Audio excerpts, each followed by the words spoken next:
Bapak Ibu hadirin dan undangan yang berbahagia. Pertemuan pada pagi hari ini adalah pertemuan terlengkap kita.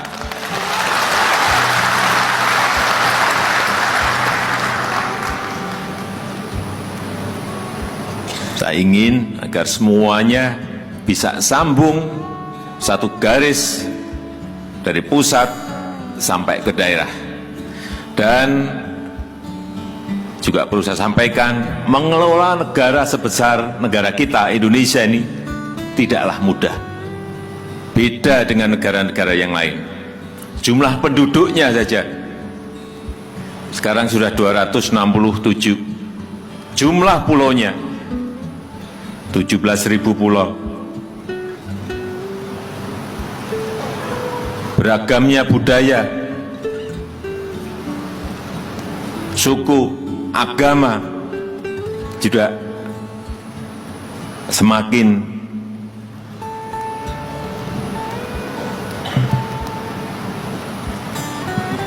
kompleksnya kita mengelola negara sebesar Indonesia ini. Dan saya titip ada kesempatan yang ini, kalau ada persoalan hukum dan itu sudah kelihatan di awal-awal, preventif dulu. Diingatkan dulu, jangan ditunggu, kemudian peristiwa terjadi baru di. Setuju semuanya? Di atas saya juga sudah saya sampaikan ini, baik kepada Panglima TNI, kepada Kapolri, kepada Jaksa Agung, sama hal yang sama saya sampaikan. Jelas-jelas sudah itu keliru sejak awal kok. Diingatkan dong, Gubernur, ini keliru, benerkan dong.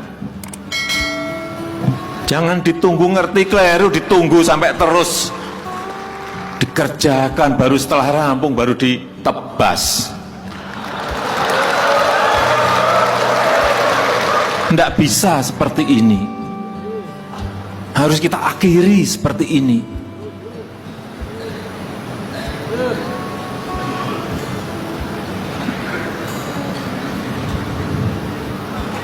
Jangan sampai ini kejadian. Baik itu di Kejari, baik itu di Kejati, baik itu di Polres yang menyangkut hukum, baik itu di Polda yang menyangkut masalah ini.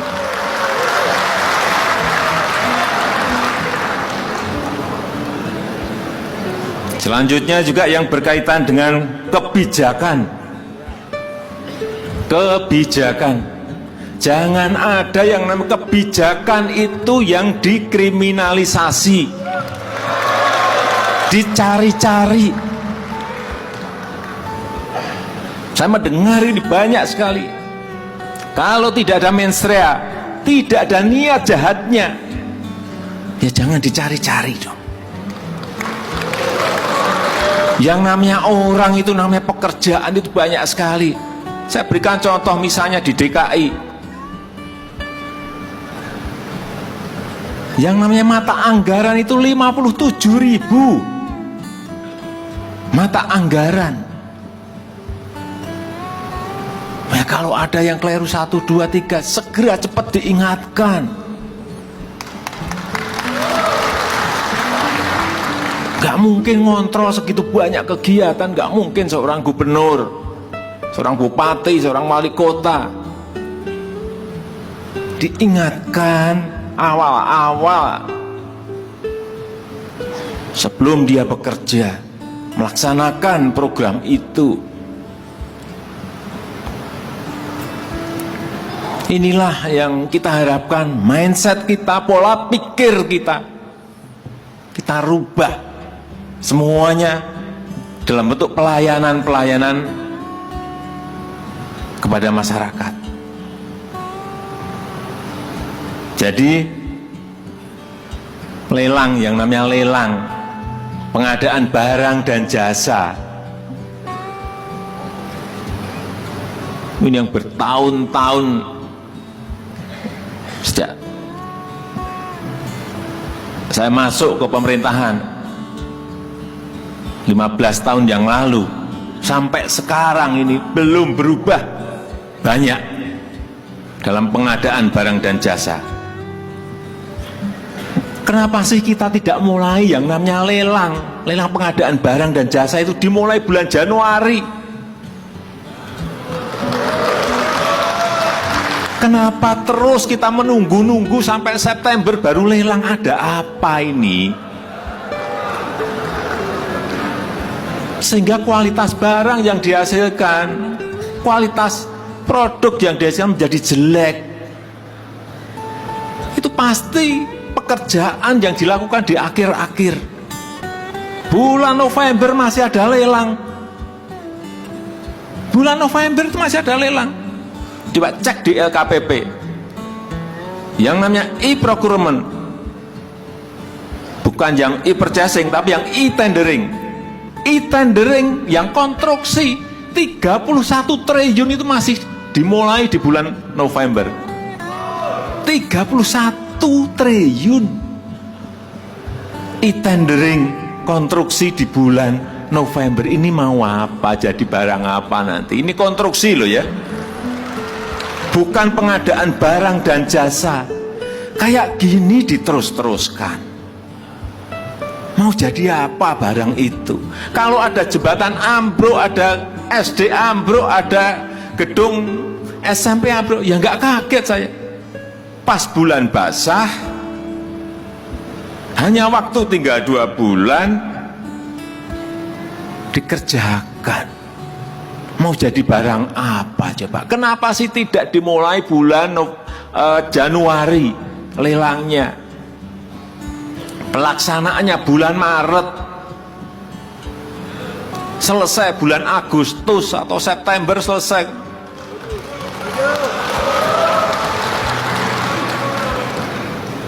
Di pemerintah pusat kita besok DIPA kita serahkan. Dan hari itu juga pasti saya perintah, terutama yang pekerjaannya gede-gede, Kementerian PU pasti langsung lelang paginya. Kementerian Perhubungan pasti langsung lelang. Karena pekerjaannya besar sekali. Kalau tidak seperti itu, artinya tahun belum mulai lelang sudah bisa dilaksanakan.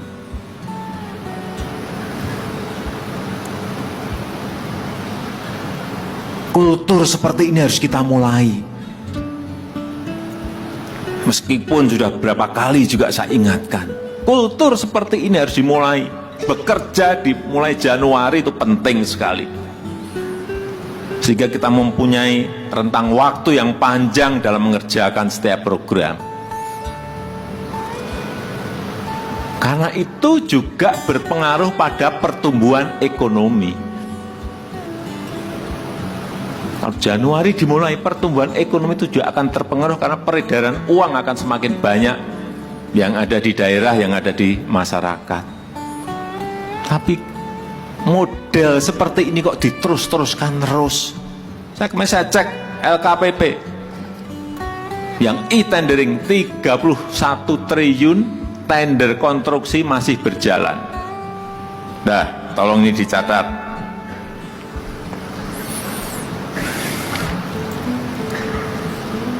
Selanjutnya juga ini saya titip, ini ada ketua DPRD, benar?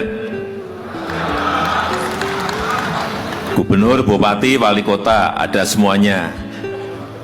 Saya sudah pesan kepada ketua dan pimpinan DPR, ini saya pesan juga kepada ketua DPRD Provinsi, Kabupaten dan Kota, serta juga Gubernur, Bupati, dan Wali Kota. Jangan banyak-banyak membuat perda. Jangan banyak-banyak membuat pergub. Jangan banyak-banyak membuat perbub Bupati. Jangan banyak-banyak membuat perwali. Negara ini sudah kebanyakan peraturan. Dan negara kita ini bukan negara peraturan. Semua diatur, malah kita kejerat sendiri. Hati-hati, stop itu udah. Dikit-dikit diatur, dikit diatur. Akhirnya apa? Kecepatan kita dalam bergerak, kecepatan kita dalam memutuskan terhadap perubahan-perubahan yang ada menjadi tidak cepat. Pada sekarang negara sebesar apapun pengennya fleksibel, cepat merespons setiap perubahan. Kita malah memperbanyak peraturan untuk apa? Saya tahu kalau membuat perda itu pasti ada kunker, ada studi banding. Saya ngerti, tapi stop. Dan di kunker itu ada apanya saya juga ngerti. Di studi banding itu ada apanya saya juga ngerti. Saya ini orang lapangan, ngerti betul kayak gitu-gitu itu. Udahlah, stop.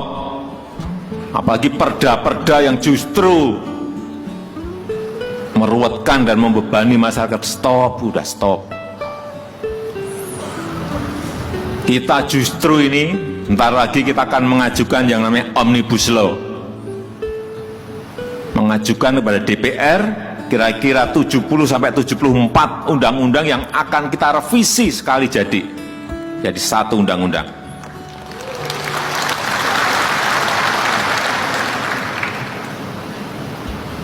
Minggu yang lalu saya bertemu dengan Sekretari Ross dari Amerika. Ini tangan kanannya Presiden Trump. Apa yang beliau sampaikan pada saya? Sekarang ini Presiden Jokowi di Amerika.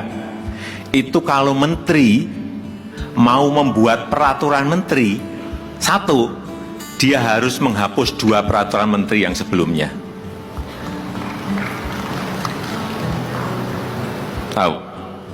Artinya keluar 1, hilang 2. Kalau menteri mau mengeluarkan peraturan 1, dia harus ngilangin 2 peraturan menteri yang lain. Nah, kita ini memproduksi terus setiap hari, ini mau apa? Sehingga fleksibilitas kita ini tidak cepat. Pergerakan kita ini menjadi lambat dan tidak cepat. Ini yang harus dihilangkan.